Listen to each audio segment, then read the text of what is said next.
うわ、日本語上手。なんで日本語喋れんの？ちょっと待って、何人？外人？ハーフ？ミックス？あ、ごめんなさい、今ダブルって言うんですよね。いやいやいや、もうこんなやりとり、何回人生でやってきた？ちょっと待って、そもそもダブルって何なんですか？チーズバーガーみたいになってるじゃないですか。改めまして、ETC スタジオのカイトです。妻でコロンビア人のオリアーナと車、バイクを直しながら日本中を旅しています。今回は僕らのことをもっとよく皆さんに知ってもらうために、まず僕のことから話をさせていただければと思います。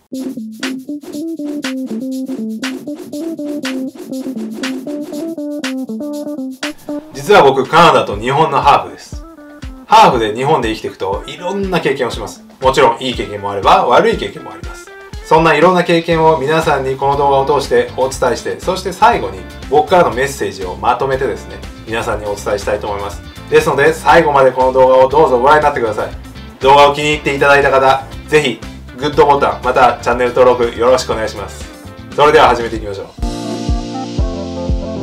やっぱりこの顔をしてるとですね、すごい見られるんですよ。特に僕今実は田舎に住んでるんですけども、日本の田舎なんかはすごいですよ。もうまるで僕をスターかのようにもうずーっと恥ずかしがらずに見てきますからね。僕はだけどそんな嫌な気は全くしないので全然いいです。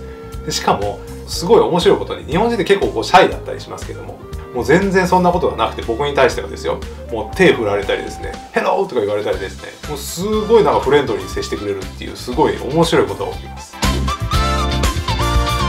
これは他のハーフの人も同じだと思うけど、結構こう外人って言われるよね。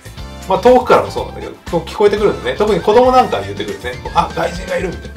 僕が小さい頃はもうそういう外人ってよく言われました。ただもう最近はまたそれが変わって、外人にまさかのさんがつくようになってきたんですよ。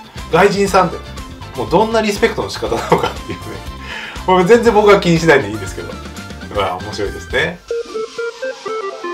あとよく言われるのが、ハーフはいじめを受ける、日本ではいじめを受けるってよく言われるんですね。やっぱりこう人と違うからいじめを受ける。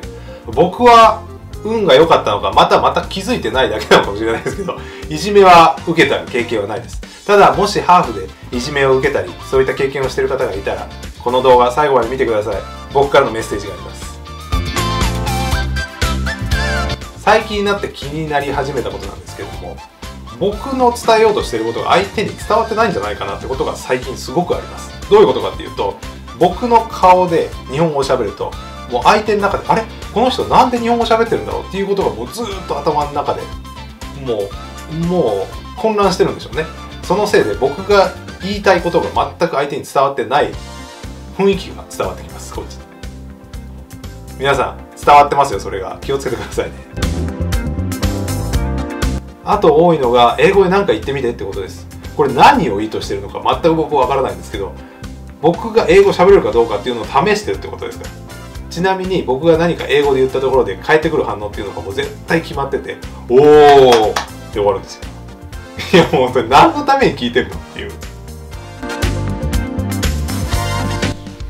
何人ですか？僕カナダと日本のハーフなんですよに対するこの反応がね、また結構困ったりするんですよ。もう結構多いのが4割から5割ぐらいの人が、あ、僕もハーフなんですよって言ってくるんです。なんでなんですか？何のハーフなんですかって聞くと、あ、僕は例えば東京と大阪のハーフなんです。いやもうね、もうこのやり取りもう何回も聞いてて、一番最初は確かに、あ、この人面白いこと言うじゃんみたいな思ってたけど、もうそのうちつまんなくなりました。公共の場にいるとよく起きることの一つに、僕が日本語を喋れないと思ってもう僕のことを日本語で話してるっていう。僕全部聞こえてますからね。いやもうね、このご時世結構僕みたいなハーフいるから、みんな結構気をつけた方がいいと思う。日本語で言うことね。これ日本特有だと思うんですけど、日本人って外国人のことすごい怖がりますよね。なので僕みたいな外国人の顔寄りのハーフの場合はもうすごい皆さん怖がるんですよ。電車とか、もう今はそんなことないですけど、昔は高校生の時僕学ランだったんですけど、学ランでこの顔だともう隣電車とか誰も座らなかったですからね。僕にとってはすごい良かったんですけど、あ、怖がられてんなみたいな。あと僕とこうやって会話をすると、もう向こうがやたらと英単語を使いたがるというか、使ってくることがすごい多いです。僕が日本語を話せるっていうのが分かってたとしても頑張って言ってくるんですよね。もう例えばなんだろう、今日はハウスに帰ろうかなみたいな、もう早くハウスに帰らないといけないかみたいな、いや、それでも実際に言われたかどうか覚えてないですけど、英単語をとにかくやたらと使ってくるってことです。あれもかっこ悪いからやめた方がいいと思います。っていうか、日本語わかるんで。あと、海外旅行すごい困ります。僕、日本だけじゃなくて海外もいろいろ行くんですけれども、毎回税関のところで止められるんですよ。もうパスポートを見られて、パスポート名前日本語だよね。なんで君の顔でこの日本語、あれおかしいよね。大抵1人だけじゃなくてもう1人誰か連れて、大抵2人で対応されるっていう。僕だけすごい時間かかるんですよ。もう本当にめんどくさい。でもまあしょうがないですね、これはね。もういろいろ言ってきたけど、ハーフでいることで一番いいことって目立つってことなんですよ。何もしなくても外見が違うだけで周りから注目してもらえるんですね。注目されるってことはそれだけチャンスがあるってことです。ただそこでもし何もスキルがなければ、うわなんだよこいつつまんねえなってなってしまうんです。でそこは他の人たちと同じですよね。なのでスキルを手に入れる必要があるんです。ただでさえ注目されているので、そこにスキルが加わることによって、うわこいつやっぱすげえなってなるんですよ。例えばハーフで日本語以外の言葉を喋れないと、なんでハーフなのに英語も喋れないのみたいになるんですよ。僕も実は英語もフランス語も話せなかったです。今は話します。それはなんでか、頑張ったからなんですよ。やっぱりスキルを身につける必要があるんです。他にもいろんなスキルを身につけることによってすごいハーフになることができます。ちなみに僕は建築デザインもするんですけれども、プレゼンをするときに、うわやっぱりセンスあるな、やっぱり外国人の血が入ってるからかなみたいなこと言われるんですね。ハーフっていうだけで勝手にプラスの要素を付け加えてくれるんですよ、みんなが。これってすごいことだと思いませんか？そういうわけで僕はハーフっていう立場をむちゃくちゃいいように利用してます。結論として日本でハーフとして生きるってことはメリットしかないんですよ。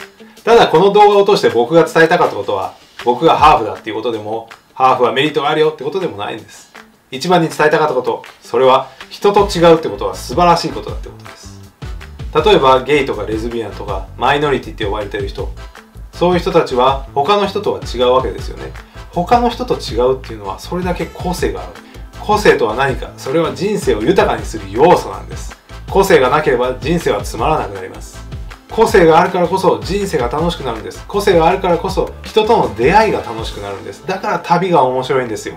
僕が出会った愛してやまないコロンビア人のオリアーナも人とは全く違う素敵な個性の持ち主です。僕がどうやってオリアーナと出会って、そしてなんで日本にいるのか、そこら辺はまた次の動画で皆さんにお見せできればと思います。今回の動画気に入っていただけたらグッドボタン、そしてチャンネル登録を忘れずによろしくお願いいたします。それではまた次の動画でお会いしましょう。